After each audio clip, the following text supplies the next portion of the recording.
Hi, Jenna. Hello, how are you? I'm fine. I'm going to avoid the video because I think we'll be better off that way with the signal because it's Okay. not it's not very strong. Well, Okay, that but works great. you look lovely. Thank you. I got up early and put on makeup and You didn't have to do all of that. You could have cheated the way I am. You well, see, I cheated because I only dressed the top half of me nicely. I've got pajamas on.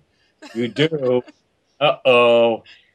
Uh-oh. That's dangerous. I know, that's why I just don't need to stand up.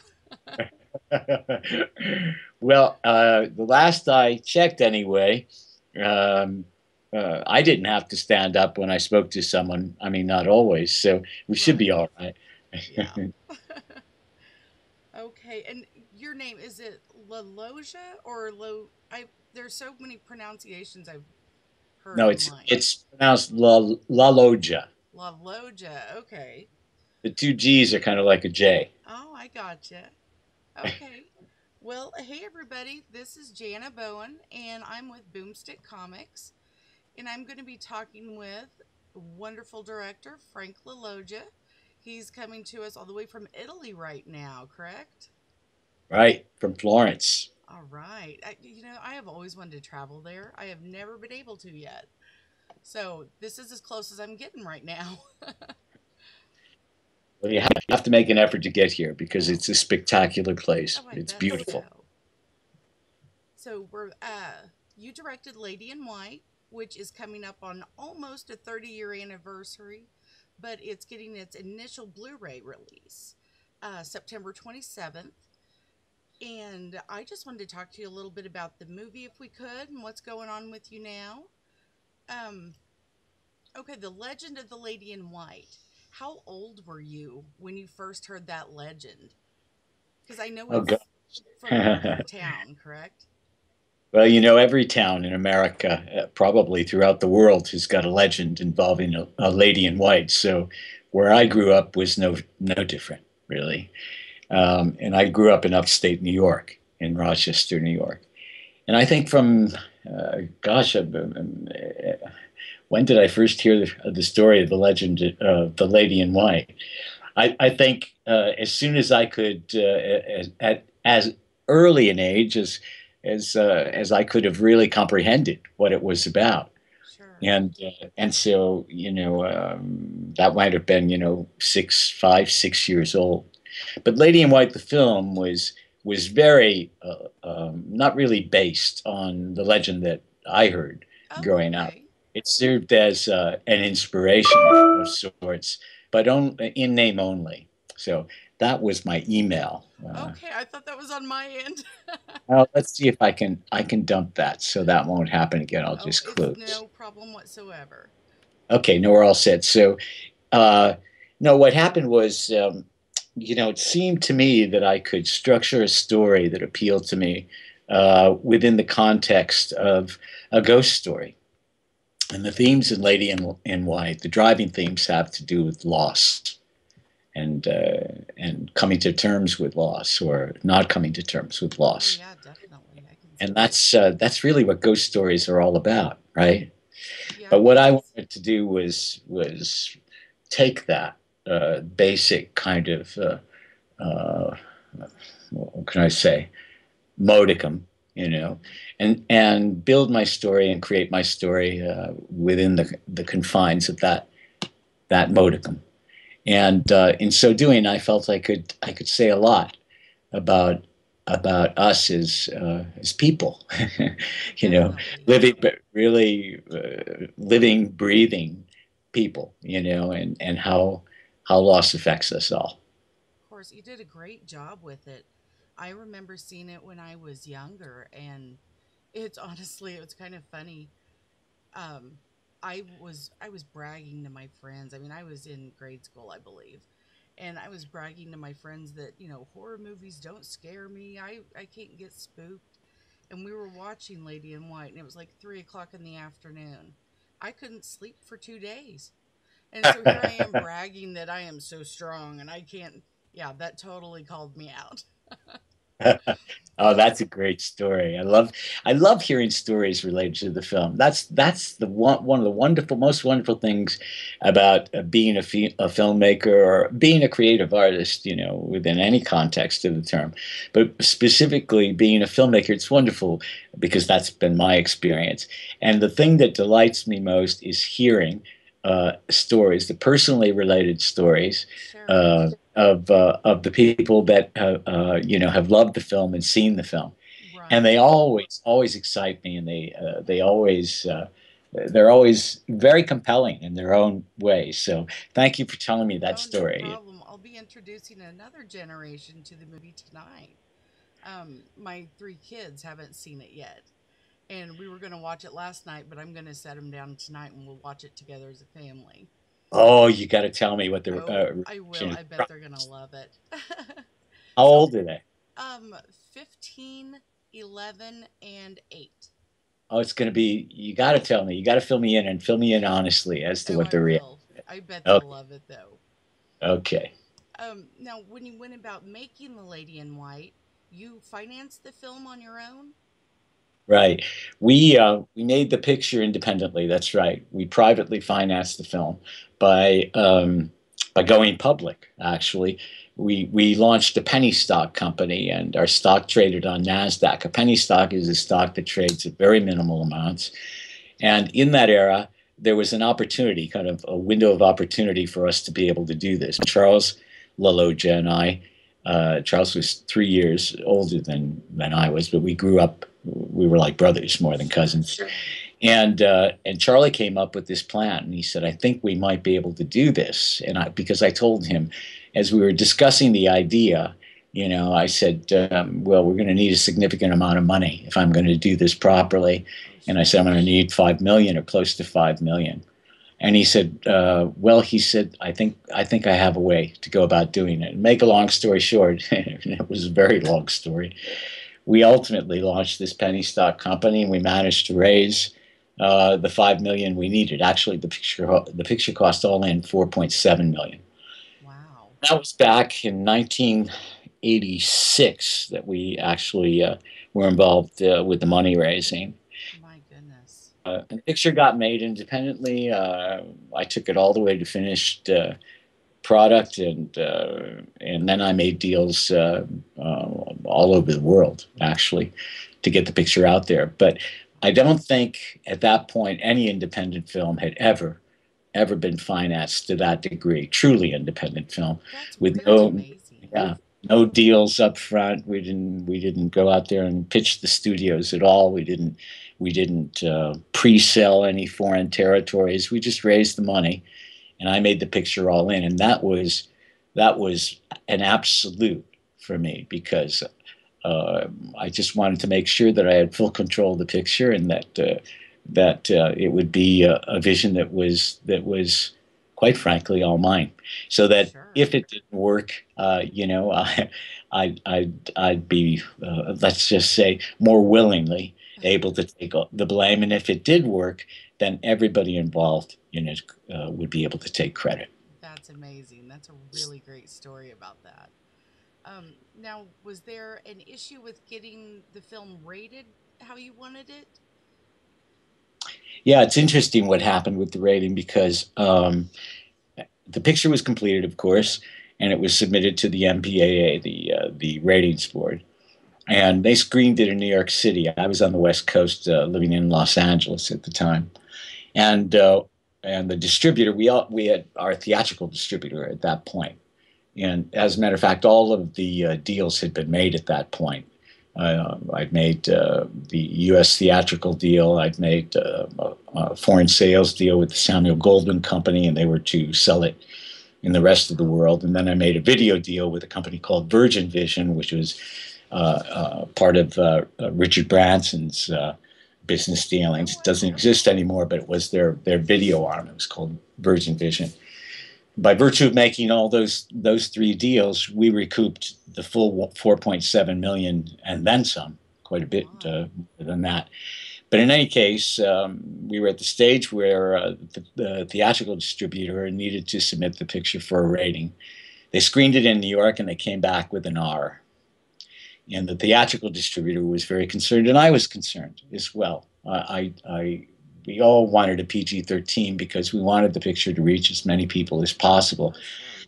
Yeah, definitely. and so we made a decision to have me fly to New York and appeal to the ratings board, and I did so, and I really, we'd have to look into this historically, but if it wasn't the first time, it was one of the very first times that they reversed their opinion from an Wow. R to a PG-13. And so I had to stand before them after they'd screened the picture a second time. I wasn't there for the screening, but I was due to arrive shortly there afterwards. And I remember going in and I had prepared a statement as to why I felt the picture needed to be rated PG-13. Yeah.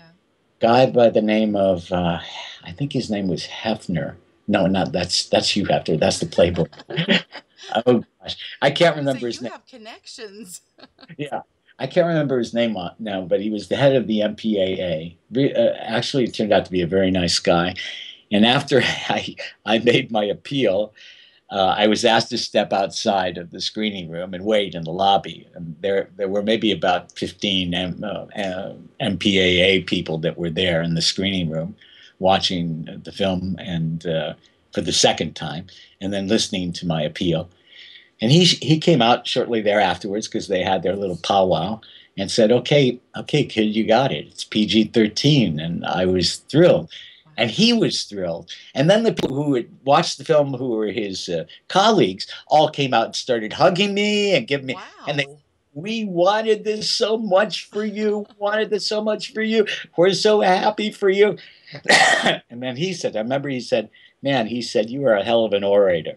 He said, I mean, it's incredible, just the way you presented this to us, and I'll go back to the fact that everybody was thrilled, that this had happened, that they'd all re-voted the picture PG-13, and then later, what it really got down to for them was that, and they this fellow, I'll think of his name in a second. Maybe I won't. But he told me, he said what they were most concerned about really was the intensity of the film, that it was so intense that it frightened them, Wow. in a very significant way.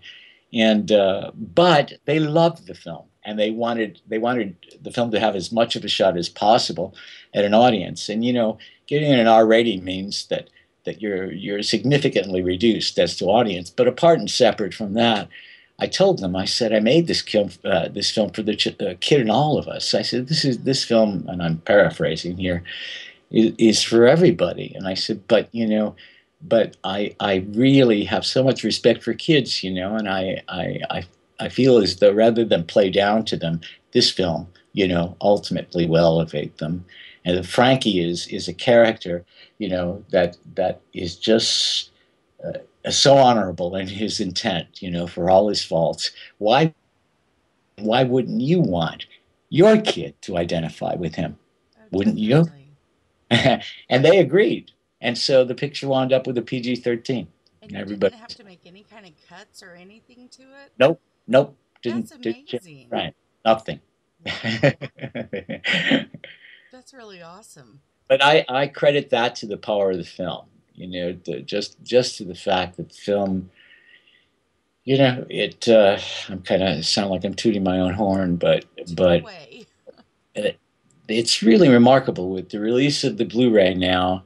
I feel like it's like Christmas has come early, and there's just so much wonderful attention being paid to the film again. It's always had its own fan base over the years, but all of these people are coming to me, coming to my Facebook page and expressing their heartfelt feelings about the film and embracing the film and me as a result. And Yeah. it's been a real emotional roller coaster ride for me, I bet. having this film come out on Blue. So I'm really grateful for that. That's great. Um, Now this question may kind of, I don't know, it's different. You love the movie so well, which it's wonderful. What would your thoughts be on rebooting it, or if someone else wanted to reboot it? Well, it's interesting. It hasn't happened a lot, but it has happened maybe two or three times anyway that I can think of over the years. where certain individuals have come to me and asked me, you know, if they could get involved with a remake, Sure. and and let's see, I have to think about it. One proposition that I consider, well, actually, they were all fairly serious. And to tell you that, to be perfectly honest about it, they all wanted to run with it, basically free of charge. And when I proposed the deal terms, they backed away, and I never heard from them again. But the Yeah. truth of the matter is, I knew they wouldn't embrace the deal terms, not because the deal terms were particularly, difficult, but in my gut, anybody could remake this film, and I'll tell you why. First of all, it's the film is much too personal. It's if anybody tried to reboot it, I just don't think that. How could you recreate, Frankie's family situation again? Why would you want to? Right. The film was set in 1962. What are you going to do? Try to update it, to Exactly. today? So much of the charm of the film has to do with that era, Right. and how do you recreate those characters? Yeah, you really can. It's impossible. You can think of many other films where it'd be easy to do, Yeah. and why would you want to do it? Do you recreate the entire period and try to do you dump mama and papa, as grandparents? And what do you do? And the other is that the reveal of who, the bad guy is in the Mm, picture. I mean, everybody knows who loves the film who it is. That how do you do that? And, right. and create any real suspense? It's impossible. Now, you could say that it's a remake of Lady in White, but it would be a remake of Lady in White in name only. Right. So I just don't see it ever happening, and simply because I don't think it's a film that can be remade, and there are films out there that can't. True. Very true. This one holds up to time really well. Yeah, it just I just those are my reasons for thinking Sure. that it wouldn't work. You began making films when you were a teenager, right? Right. Are there any stories that you've kind of been holding back, waiting for the right moment to tell?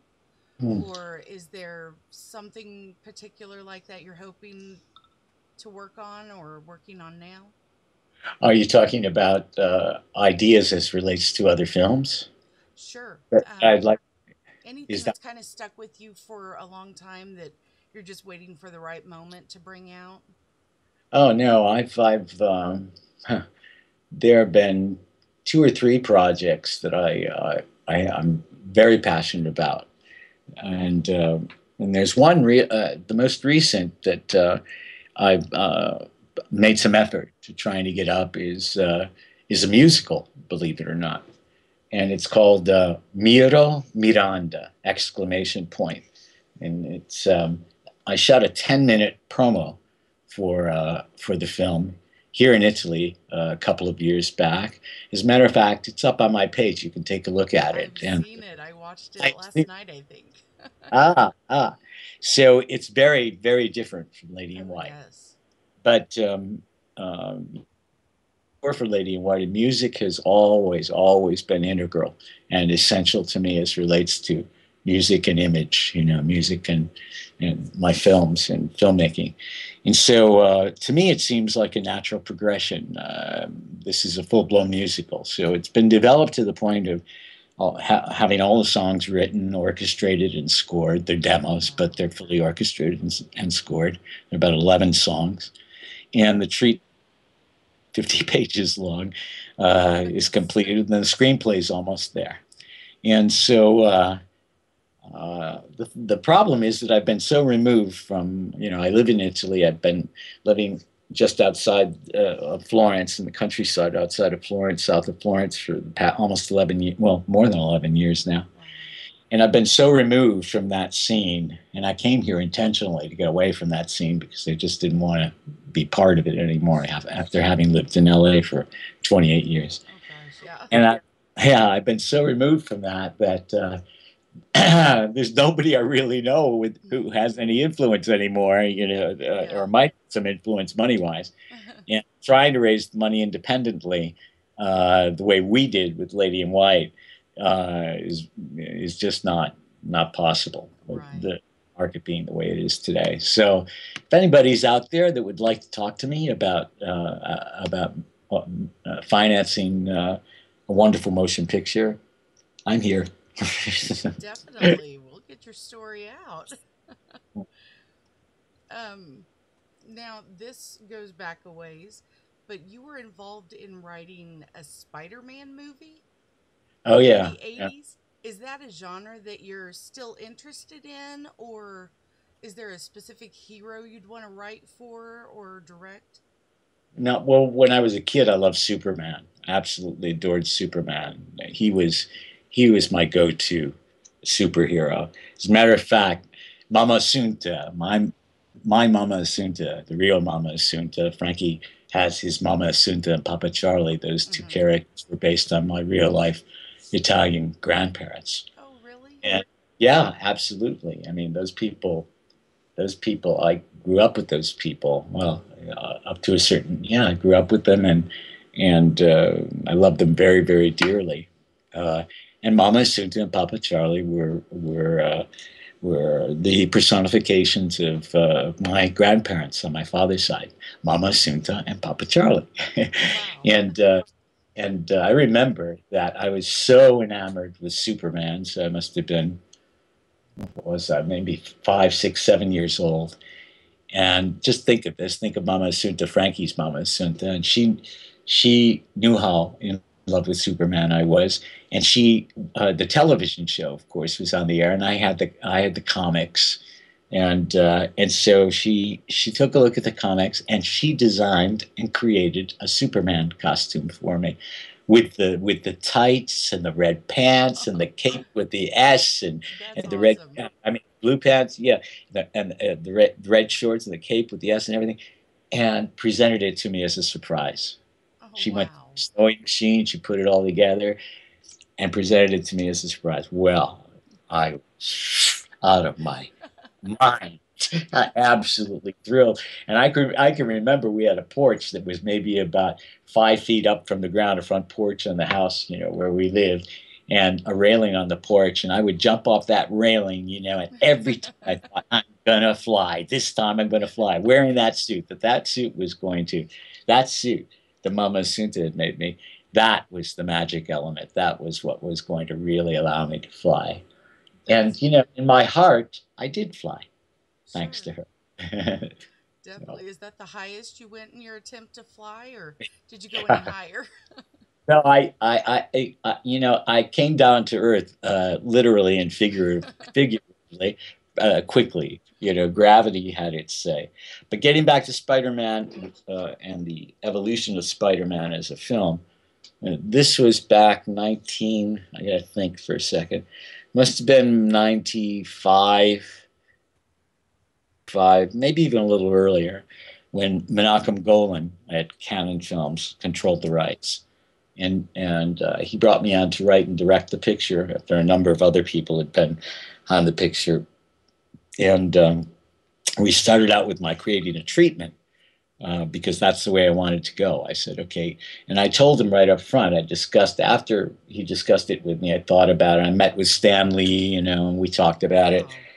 and I mapped it out in my head, and drew up an outline, and I sat down with him, and I said, okay, here's where I'm going to go with this. This is where the story is going to go. And he said in his, very, very flamboyant Israeli accent, I'm not even going to attempt to do it. Okay, okay, okay. That's fine. Now I love it. I love it. I love it. So I went back and wrote the treatment. We made a deal. I wrote the treatment. And I remember it was Thanksgiving Day. I was in LA, and my assistant gets a call the day before, actually, or a couple of days before, and it's from Menachem's office, and they say that he wants to meet with me on Thanksgiving Day to discuss the treatment that had been submitted. And I thought, Thanksgiving Day? Well, Yeah. he's Jewish, but nonetheless, it's Thanksgiving Day. So I managed to cajole my assistant to come with me. I said, "You got to come with me." I said, "I'm not going to go in alone."